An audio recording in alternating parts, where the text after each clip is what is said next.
The Ugly Duckling by Hans Christian Andersen. Hello, this is Natasha, and this is a particular favourite with all the creatures who live on the Palace Pond with Prince Bertie. It was written by Hans Christian Andersen, and it's full of the sights and sounds of his childhood in the countryside of Denmark. Some people say that he was a tall, gangly boy with a big nose and big feet, but when he grew up, he had a beautiful singing voice and wrote wonderful tales. The hero of this story has a life a little bit like that.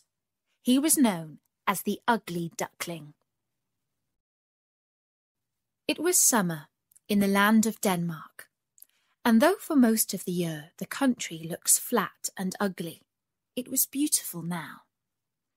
The wheat was yellow, the oats were green, the hay was dry and delicious to roll in, and from the old ruined house, which nobody lived in, down to the edge of the canal was a forest of prickly plants called burdocks, so tall that a whole family of children might have dwelt in them and never have been found out. It was under these burdocks that a duck had built herself a warm nest, and was now sitting all day on 6 pretty eggs. 5 of them were white, but the 6th, which was larger than the others, was of an ugly grey colour. The duck was always puzzled about that egg, and how it came to be so different from the rest. Other birds might have thought that when the duck went down in the morning and evening to the water to stretch her legs in a good swim, some lazy mother might have been on the lookout and popped her egg into the nest. But ducks are not clever at all, and are not quick at counting, so this duck did not worry herself about the matter, but just took care that the big egg should be as warm as the rest. This was the first set of eggs that the duck had ever laid, and to begin with she was very pleased and proud, and laughed at the other mothers who were always neglecting their duties to gossip with each other or to take little extra swims, besides the 2 in the morning and evening that were necessary for health. But at length she grew tired of sitting there all day. "My eggs are taking too long to hatch," she said to herself, and she pined for a little amusement also. Still, she knew that if she left her eggs and the ducklings in them to die, none of her friends would ever speak to her again. So there she stayed, only getting off the eggs several times a day to see if the shells were cracking, which may have been the very reason why they did not crack sooner. She had looked at the eggs at least 150 times, when to her joy she saw a tiny crack on 2 of them, and scrambling back to the nest, she drew the eggs closer together and never moved for the whole of that day. Next morning she was rewarded by noticing cracks in the whole 5 eggs, and by midday 2 little yellow heads were poking out from the shells. This encouraged her so much that after breaking the shells with her beak, so that the little creatures could get free of them, she sat steadily for a whole night upon the nest, and before the sun rose, the 5 white eggs were empty, and 10 pairs of eyes were gazing out upon the green world. Now the duck had been carefully brought up, and did not like dirt, and besides, broken shells are not at all comfortable things to sit or walk upon. So she pushed the rest out over the side, and felt delighted to have some company to talk to, till the big egg hatched. But day after day went on, and the big egg showed no signs of cracking. And the duck grew more and more impatient, and began to wish she could ask the advice of her husband, but he was never around when she needed him. "I can't think what is the matter with it," the duck grumbled to her neighbour, who had called in to pay her a visit. Why, I could have hatched 2 broods in the time that this one has taken." "Let me look at it," said the old neighbour. "Ah, I thought so. It is a turkey's egg. Once, when I was young, they tricked me to sitting on a brood of turkey's eggs myself, and when they were hatched, the creatures were so stupid that nothing would make them learn to swim. I have no patience when I come to think of it." "Well, I will give it another chance. And if it does not come out of its shell in another 24 hours, I will just leave it alone and teach the rest of them to swim properly and to find their own food. I really can't be expected to do 2 things at once." And with a fluff of her feathers, she pushed the egg into the middle of the nest. All through the next day she sat on, giving up even her morning bath for fear that a blast of cold might strike the big egg. In the evening, when she ventured to peep, she thought she saw a tiny crack in the upper part of the shell. Filled with hope, she went back to her duties, though she could hardly sleep all night for excitement. When she woke with the first streaks of light, she felt something stirring under her. Yes, there it was at last. And as she moved, a big awkward bird tumbled head foremost onto the ground. There was no denying it was ugly. Even the mother was forced to admit that to herself, though she only said it was large and strong.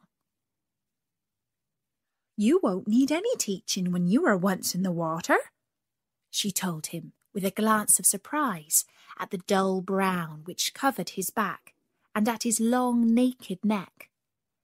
And indeed he did not, though he was not half so pretty to look at as the other little yellow balls that followed her.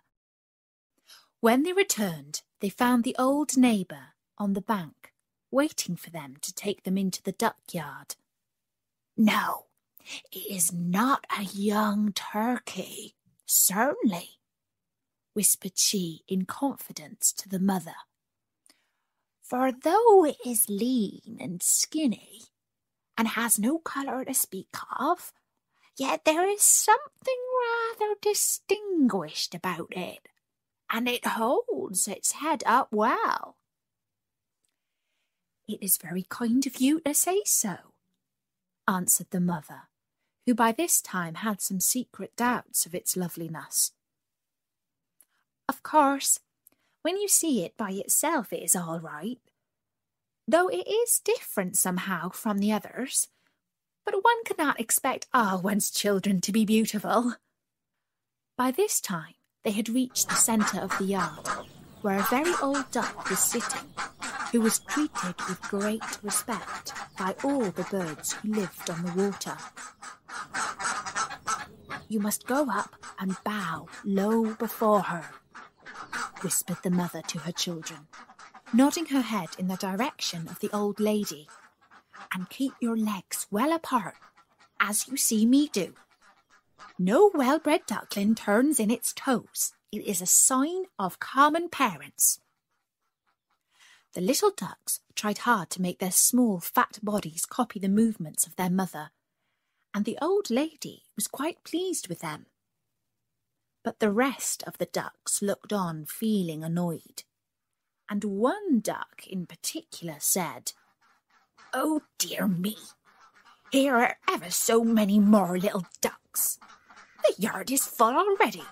And did you ever see anything quite as ugly as that great tall creature? He is a disgrace to any brood. I shall go and chase him out." So saying this, she put up her feathers and, running to the big duckling, bit his neck.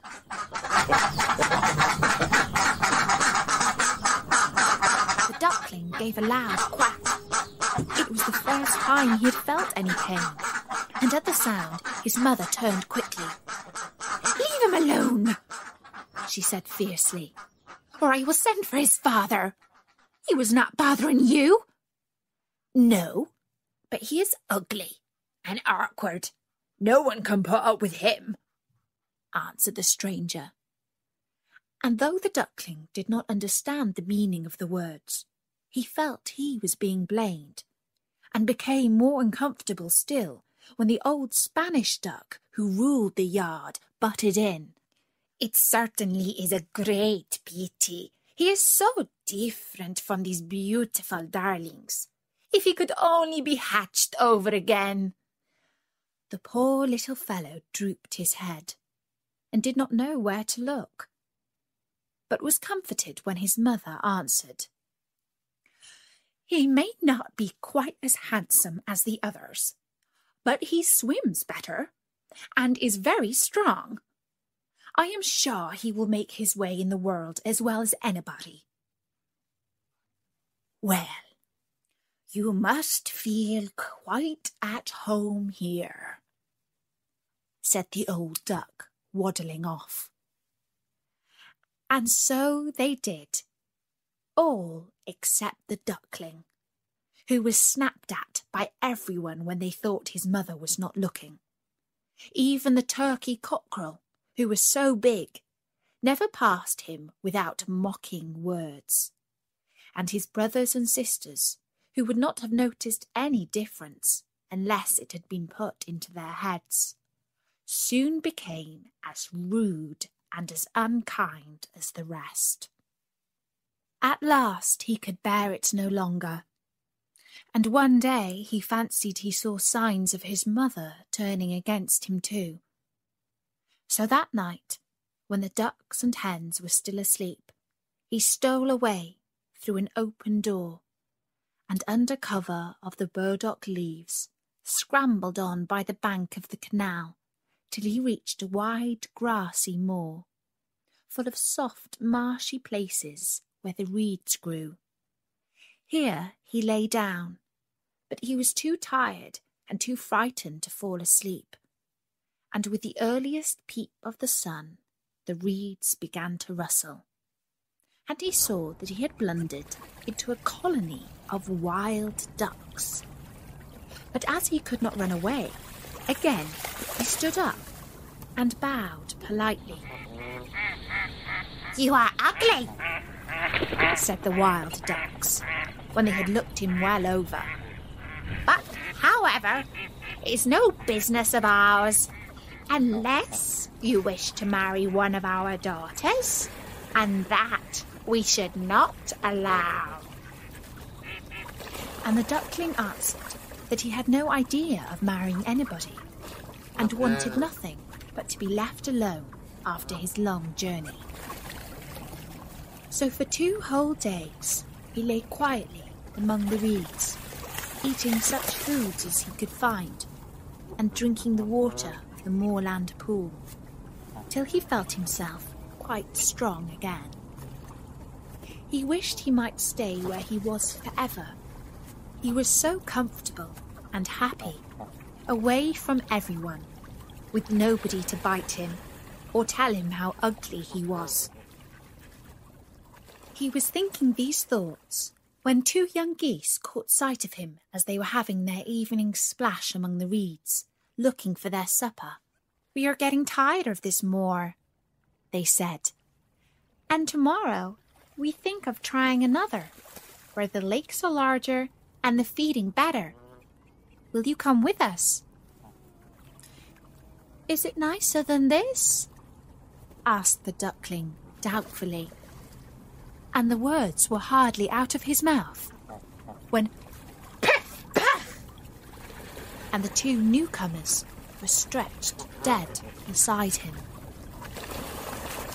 At the sound of the gun, the wild ducks in the rushes flew into the air, and for a few minutes the firing continued as the men aimed at the flying birds. Luckily for himself, the duckling could not fly, and he floundered along through the water till he could hide himself amidst some tall ferns which grew in a hollow. But before he got there, he met a huge creature on 4 legs, which he soon realised was a dog, who stood before him and gazed at him with a long red tongue hanging out of his mouth. The duckling grew cold with terror and tried to hide his head beneath his little wings. But the dog snuffed at him and passed on, and he was able to reach into his hiding place.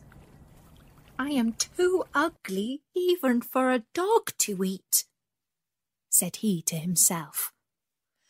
"Well, that is a great mercy." And he curled himself up in the soft grass till the shots died away in the distance. When all had been quiet for a long time, and there were only the stars to see him, he crept out and looked about him.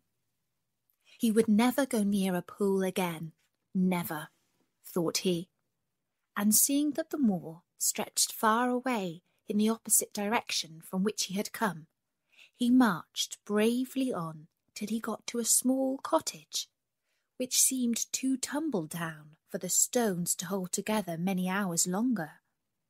Even the door only hung upon one hinge, and as the only light in the room sprang from a tiny fire, the duckling edged himself cautiously in, and lay down under a chair close to the broken door, from which he could get out if necessary. But no one seemed to see him or smell him, so he spent the rest of the night in peace. Now in the cottage there lived an old woman, her cat, and her hen, and it was really they and not she who were masters of the house. The old woman, who passed all her days in spinning yarn, which she sold at the nearest town, loved both the cat and the hen as her own children, and never did anything they didn't want in any way, so it was them, and not her, that the duckling had to ask for a favour. It was only the next morning, when it grew light, that they noticed their visitor, who stood trembling before them, with his eye on the door ready to escape at any moment. They did not, however, appear very fierce, and the duckling became less afraid as they approached him. "Can you lay eggs?" asked the hen, and the duckling answered meekly, "No, I don't know how." Upon which the hen turned her back, and the cat came forward. "Can you ruffle your fur when you are angry, or purr when you are pleased?" said she, and again the duckling had to admit that he could do nothing but swim, which did not seem of much use to anybody. So the cat and the hen went straight off to the old woman, who was still in bed. "Such a useless creature has taken refuge here," the cat said. "It calls itself a duckling, but it can neither lay eggs nor purr. What had we better to do with it?" said the hen. "Keep it, to be sure," replied the old woman briskly. "It's all nonsense about it not laying eggs. Anyway, we will let it stay here for a bit and see what happens." So the duckling remained for 3 weeks and shared the food of the cat and the hen, but nothing in the way of eggs happened at all. Then the sun came out, and the air grew soft, and the duckling grew tired of being in a hut, and wanted with all his might to have a swim. And one morning he got so restless that even his friends noticed it. "What is the matter?" asked the hen, and the duckling told her, "I am so longing for the water again. You can't think how delicious it is to put your head under the water and dive straight to the bottom." "I don't think I should enjoy it," replied the hen doubtfully, "and I don't think the cat would like it either." And the cat, when asked, agreed that there was nothing she would hate so much. "I can't stay here any longer. I must get to the water," repeated the duck. And the cat and the hen, who felt hurt and offended, answered shortly, "Very well, then go." The duckling would have liked to say goodbye and thank them for their kindness, as he was polite by nature, but they had both turned their backs on him. So he went out of the rickety door, feeling rather sad. But in spite of himself, he could not help a thrill of joy when he was out in the air and water once more, and cared little for the rude glances of the creatures he met. For a while he was quite happy and content. But soon the winter came on, and snow began to fall, and everything to grow very wet and uncomfortable. And the duckling soon found that it is one thing to enjoy being in the water, and quite another to like being damp on land. The sun was setting one day, like a great scarlet globe, and the river, to the duckling's vast bewilderment, was getting hard and slippery, when he heard a sound of whirring wings, and high up in the air a flock of swans were flying. They were as white as snow, which had fallen during the night, and their long necks with yellow bills were stretched to a land where the sun shone all day. Oh, if only he could have gone with them! But that was not possible, of course. And besides, what sort of companion could an ugly thing like him be to those beautiful beings? So he walked sadly down to a sheltered pool, and dived to the very bottom, and tried to think it was the greatest happiness he could dream of. But all the same, he knew it wasn't. And every morning it grew colder and colder, and the duckling had hard work to keep himself warm. Indeed, it would be truer to say that he never was warm at all. And at last, after one bitter night, his legs moved so slowly that the ice crept closer and closer, and when the morning light broke, he was caught fast, as in a trap, and soon his senses went from him. A few hours more, and the poor duckling's life would have been ended. But by good fortune, a man was crossing the river on his way to work, and saw in a moment what had happened. He had on thick wooden shoes, and he went and stamped so hard on the ice that it broke. And then he picked up the duckling and tucked him under his sheepskin coat, where his frozen bones began to thaw a little. Instead of going to work, the man turned back and took the bird to his children, who gave him warm porridge to eat and put him in a box by the fire. And when they came back from school, he was much more comfortable than he had been since he had left the old woman's cottage. They were kind little children, and wanted to play with him. But alas, the poor fellow had never played in his life, and thought they wanted to tease him. He flew straight into the milk pan, and then into the butter dish, and from that into the meal barrow, and at last, terrified at the noise and confusion, right out of the door, and hid himself in the snow amongst the bushes at the back of the house. He never could tell afterwards exactly how he had spent the rest of the winter. He only knew that he was very miserable, and that he never had enough to eat. But by and by things grew better.